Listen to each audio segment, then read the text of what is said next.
Second part घेऊन आलो आहे तुमच्यासाठी पुन्हा एकदा. मागील व्हिडिओला तुम्ही खूप भरभरून प्रतिसाद दिल्याबद्दल तुमचे धन्यवाद. आणि आता सेकंड पार्टमध्ये आपण बघणार आहोत की कशी मस्ती मजा आपण केलेली आहे स्पोर्ट्स ॲक्टिव्हिटीज करताना.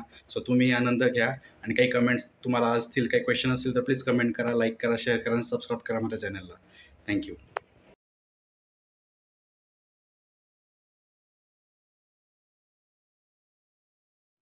तर मित्रांनो, नेक्स्ट डे आम्ही नाश्ता वगैरे करून बीचवर आलो स्पोर्ट्स ॲक्टिव्हिटीज करण्यासाठी. आणि तिथे आल्यानंतर तुम्ही बघू शकता स्क्रीनवर रेट्स वगैरे दिलेले आहेत जे जे स्पोर्ट्स ॲक्टिव्हिटीज आहे. तर आम्ही पाण्याचा खूप वेट केला, कारण किनाऱ्यावर पाणी जास्त नसल्यामुळे तिथल्या स्पोर्ट्स ॲक्टिव्हिटी करणाऱ्यांना ते बोट्स वगैरे पाण्यात नव्हते उतरवता येत. सो काही वेळाने ज्यावेळेस पाणी व्यवस्थितपणे किनाऱ्यापर्यंत आले त्यावेळेस मग आम्ही सिंगल राईड्स ज्या होत्या त्या करण्याचं ठरवलं. जसं जेट स्की झालं, बनाना राईड झालं. तर त्या हिशोबाने मग आम्ही एक राईड केली. पॅरासेलिंग पण आम्ही केलेलं आहे, पण पॅरासेलिंगसाठी आतमध्ये जावं लागणार होतं, त्यामुळे तिथे भरपूर असं इनफ पाणी नसल्यामुळे मग आम्ही सिंगल ज्या राईड्स होत्या त्या आधी करण्याचं ठरवलं. सो खूप मजा आली, खूप एन्जॉय वाटलं, खूप रोजच्या दगदगीच्या जीवनातून काहीतरी वेगळं करण्याचा आनंद घेता आला. आणि येस, खूप एन्जॉय.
आणि बाकी लोकांच्या राईड्स होईपर्यंत पल्लवी आणि मी तिथे नारळ पाणी पण पिलो.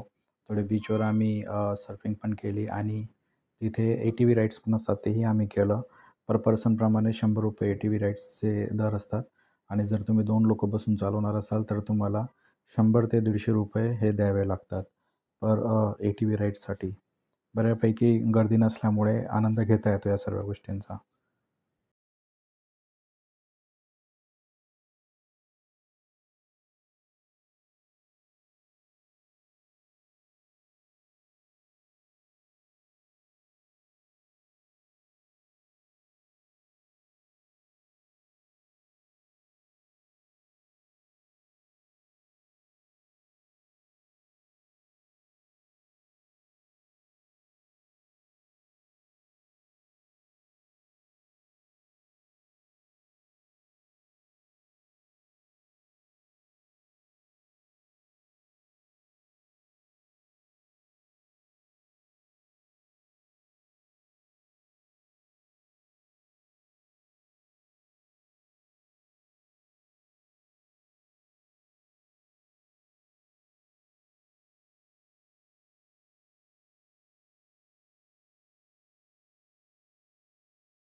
पल्लवीला पाण्याची भीती वाटत होती. त्यामुळे द बनाना राईडची खासियत म्हणजे ते आतमध्ये नेतात आणि तिथे आपल्याला ते बनाना राईड क्रॉस करून आपल्याला पाण्यात पाडतात. सो पल्लवीला ते नको होतं म्हणून आम्ही पल्लवीला किनाऱ्यावर सोडलं आणि पुन्हा मग आम्ही एक सिंगल बनाना राईड त्या लोकांनी आम्हाला दिली त्यांच्याकडनं.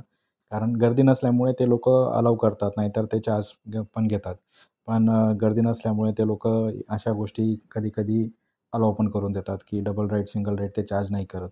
सो त्याचप्रमाणे मग आम्ही 4ही लोकं बनाना राईड करून आतमध्ये गेलो आणि त्यानंतर त्या मुलाने आम्हाला तिथे क्रॉस करून पाण्यामध्ये पाडलं.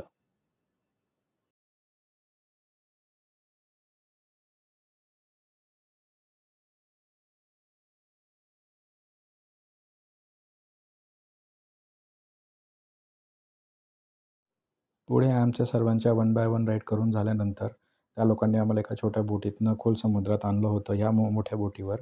कारण हवा ही पाहिजे तशी चालू झाली होती पॅरासेलिंगसाठी आणि आमची आता तीच एक राईड राहिलेली होती पॅरासेलिंगची आमच्या पॅकेजप्रमाणे. तर आम्ही ठरवलं की आता पॅरासेलिंग करायचं. सो आम्ही आधी तर मी एकटाच करणार होतो कारण पल्लवीला हाईटची खूप भीती वाटते. पण मी तिला समजवलं आणि त्यानंतर मग आम्ही दोघांनी पॅरासेलिंग करायचं ठरवलं. तर पॅरासेलिंग करताना मित्रांनो एक गोष्टीची काळजी घ्यायची. ते लोकं तुम्हाला फोर्स करतात, की तुम्हाला डिपिन वगैरे करायचं आहे का? डिपिन म्हणजे काय? तर तुम्हाला समुद्राच्या पाण्यापासून एक 3 ते 4 फुटावर ते लोकं खाली आणतात आणि जो काही तुमची हाईट असते, त्या हाईटपासून पाण्यामध्ये तुम्हाला ते बुडवण्याचा प्रयत्न करतात. त्याच्यामध्ये एक काळजी घेण्याची गरज अशी, की त्या ठिकाणी तुम्हाला जखम वगैरे होऊ शकतात, कारण पाण्याची घनता खूप असते आणि पाण्याचा फटका किंवा सपका आपल्याला जोरात बसू शकतो आणि त्या झटक्यामुळे कदाचित कंबर, पाठ वगैरे याला खूप इजा होऊ शकते. सो जर तुम्ही कम्फर्टेबल असाल ते करण्यात तर ते करण्यासाठी काही हरकत नाही. पण जर तुम्ही कम्फर्टेबल नसाल तर मी तर तुम्हाला सजेस्ट करेल की ते टाळा. कारण पॅरासेलिंगचा त्या राईडमध्ये तो एक टाईम कन्झ्युम होतो. पण जर तुम्ही ते नाही केलं डीप इन तर तुम्हाला बऱ्यापैकी हाईटवर ते पॅराशूट वगैरे घेऊन जाऊन तुम्हाला हाईटचा आनंदही घेता येतो आणि खूप हाईटवर गेल्यानंतर तुम्ही जेव्हा खाली बघतात त्यावेळेस तुम्हाला तुमच्या हाईटची भीतीसुद्धा ही कायमची नाहीशी होते. तर मी तर तुम्हाला सजेस्ट करेल, की तुम्ही पॅरासेलिंगच्या हाईटचाच आनंद घ्या. ते तुम्ही बघू शकता.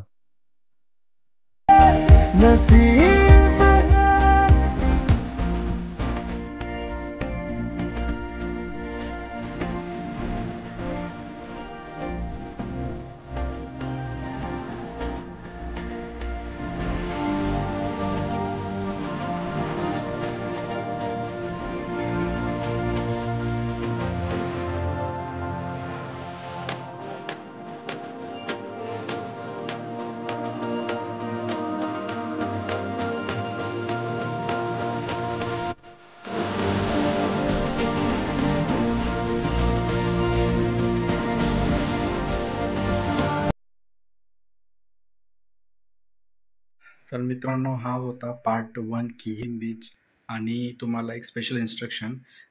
आम्हाला जेवढ्या राईड करायच्या होत्या तर आम्ही तेवढ्याच राईड केल्या आणि त्या प्रमाणे तिथले चार्जेसही होते. एक इन्स्ट्रक्शन आहे तुम्हाला की तुम्हीही जास्तीत जास्त राईड करू शकता, एन्जॉय करू शकता.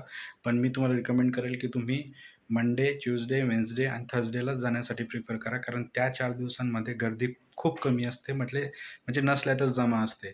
तर तुम्ही जर तिथे गेलात तर तुम्हाला जर एक राईड करायची आहे, तर काही वेळेस असं होतं की तुम्हाला खूप जास्त राईड मिळतात. मी बरेचदा बघितलं आहे, की समुद्रामध्ये ज्यावेळेस खूप गर्दी असते पर्यटकांची, तर त्या ठिकाणी ते लोकं काय करतात, खूप शॉर्ट राईड घेतात. पण जर गर्दी नसेल ना, तर ते लोकं तुम्हाला जास्त राईड देतात. तुम्हाला जास्त राईड्सचा आनंद घेता येतो. त्याच अमाउंटमध्ये ते एक्स्ट्रा चार्जेस करत नाही. पण ते आधी तुम्ही त्यांच्याकडनं कन्फर्म करून घ्यायचं आधीच, की किती लांबीपर्यंत किती लेंथपर्यंत तुम्ही आम्हाला राईड ही देणार आहे, एवढ्या-एवढ्या अमाउंटमध्ये. कारण काय होतं, की आपण ते कम्युनिकेशन करत नाही आणि त्याच्यामुळे ते लोकं काय करतात, की नाही, नाही आमचे तर हे फिक्स रेट आहेत, मग तुम्हाला असं-असं करावं लागतं. त्यात फसवणूक होऊ नये म्हणून जरा तुम्ही काळजी घ्यायची. आम्ही ते आधीच कन्फर्म केलेलं होतं. त्यामुळे आम्हाला जेवढ्या अमाउंटची राईड पाहिजे होती, त्याच्यापेक्षा थोडी जास्त भेटली कारण गर्दी नव्हती. एवढी गर्दी नसते त्या 4 दिवसात. आम्ही त्याच पिरियडमध्ये गेलो होतो. सो तुम्हीही तसं प्रिफर करा. थर्सडे नाईटपासनं किंवा थर्सडे इव्हनिंगपासनं फ्रायडे, सॅटर्डे, संडे खूप खूप खूप गर्दी असते. त्यामुळे तुम्हाला पाहिजे तशा राईड्सचा आनंद घेता येत नाही आणि तिथे रूमचाही तुम्हाला तुटवडा जाणवू शकतो. कारण खूप गर्दी असल्यामुळे तिथे रूम्स लवकर भेटत नाही. सो मी तुम्हाला पहिल्या पार्टमध्ये जे काही कॉन्टॅक्ट नंबर दिलेत ते असू द्या. जर तुम्ही जाण्याचा प्लॅन करत असाल, तर तुम्ही त्यांना कॉन्टॅक्ट करून तिथे रूम वगैरे तुम्ही करू शकतात. बाकी राईड्सचे रिलेटेड जे काही तुम्हाला रेट आणि राईड्स पाहिजे असतील, तर त्याचे रेट्स मी डिस्क्रिप्शनमध्ये मेन्शन करूनच देईल. सो तुम्हाला हा व्हिडिओ कसा वाटला, ही आमची ट्रिप कशी वाटली त्याबद्दल नक्कीच कमेंट करा. काही क्वेशन्स असतील तर ते कमेंटमध्ये विचारा. मी पूर्णपणे क्वेशनचे आन्सर देण्याचा प्रयत्न करेल आणि जास्तीत जास्त लाईक करा, शेअर करा आणि सबस्क्राईब करा चॅनलला. थँक भेटूया थर्ड पार्टमध्ये. अजूनही बीचेस आम्ही एक्सप्लोर केलेले आहेत. सो स्टे ट्यून आणि बघत राहा आणि लाईक आणि शेअर, सबस्क्राईब करत राहा. थँक